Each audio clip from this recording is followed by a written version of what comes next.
Hey guys, welcome back to another video. So today we're going to chat about my 5 favorite exercises. Now these are movements that I personally like to include in my programming fairly often, but they're also things that my clients will see very often. So my clients will get these movements or variations thereof in their programming at least once a week. So all of you guys, this will be quite familiar to you guys. Just because I haven't included something on this list doesn't mean I don't do them. This is only 5 exercises and we're never only going to be limited to 5 exercises. So if there's something that I don't mention here, it doesn't mean I don't use it. It's just not one of my 5 favorites. It might be my 6th favorite. Also guys, these are my 5. If you don't agree with it, that's cool. It's just the way I do it. So take that however you will. Guys, I haven't included videos for the movements here. If you do want to see videos, just drop me a message and I can send you stuff. Otherwise, just YouTube it yourself. It's not that hard.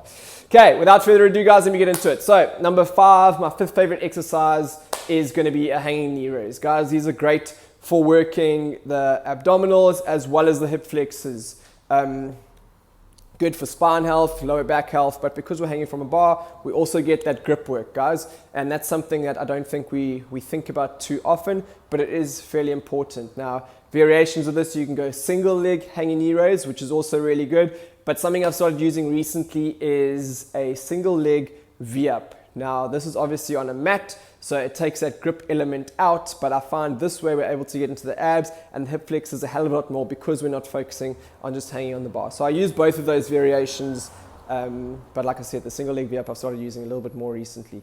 So that's number 5. Guys, number 4, we've got the granddaddy of upper body pulling, the pull-up. This is an awesome movement, and I think everybody should be doing them or striving to get to that at some point. So pull up takes your shoulder through a full range of motion, great for shoulder health. But they're a difficult movement and some people aren't able to do them immediately. So variations of that, I'll use a rack pull-up. So setting a bar up in a pull-up rack, and you can either use a little bit lower than where a normal pull-up bar would be. You can use your feet to assist yourself a little bit, pop them up on a bench in front of you, similar thing, or would go with an inverted row or a ring row. All of these movements are going to work the muscles through the upper back, so think lats, rhomboids, but also muscles through the arm, and as I said, great for shoulder health, guys. So number 4 is going to be a pull-up. Number 3 is going to be your single leg lower body variations. So these are going to be split squats and lunges, guys. My 2 favorite variations are going to be a Bulgarian split squat, a rear foot elevated split squat, as well as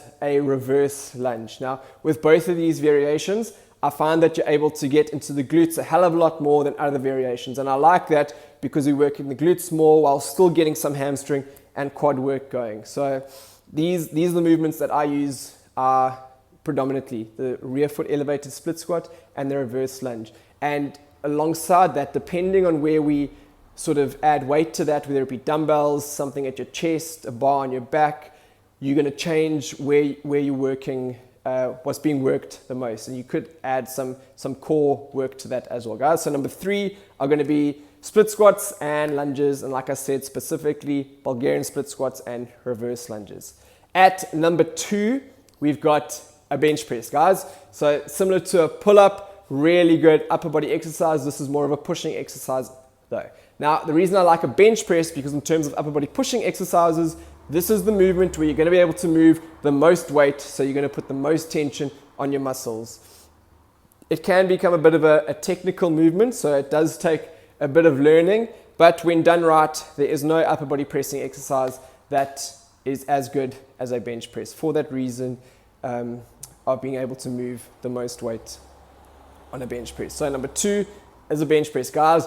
Number 1, for those who know me, this should come as no surprise, is going to be the squat. This is my favorite movement and everybody is doing some variation of it that I coach. My favorite variation is obviously going to be a back squat. Similar reasoning to the bench press, in that a back squat is going to take our hips and knees through a full range of motion, and we're going to be able to use the most weight through that range of motion. So that's why I love a back squat. But another variation that I use very often is going to be a goblet squat, guys. Heavy goblet squats are awesome. Generally, you're probably going to be able to get a little bit deeper in a goblet squat, but it also changes the load, brings it forward. Your back's going to have to work a little bit harder. Your quads are going to work a little bit harder. Great movements, guys. So that's my favorite movement, the back squat and the goblet squat. So just to recap, my 5 favorite, number 5 hanging knee raises. Number 4, pull-ups. Number 3, split squats and lunges. Number 2 is bench press. And then my favorite movement, guys, is going to be the back squat. I hope you enjoyed this and found it informative. If you have any questions or would like to see videos, just swing me a message and I can get those through to you guys. Otherwise, have a great day and I will see you next week.